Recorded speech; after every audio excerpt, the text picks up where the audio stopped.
يومئذ للمكذبين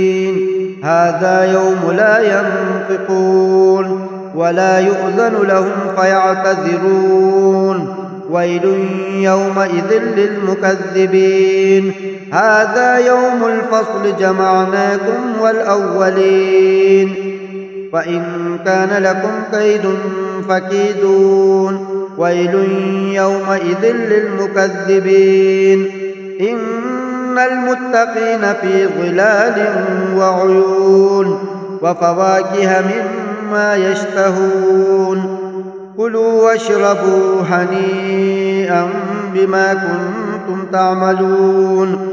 إنا كذلك نجزي المحسنين ويل يومئذ للمكذبين كلوا وتمتعوا قليلا إنكم مجرمون ويل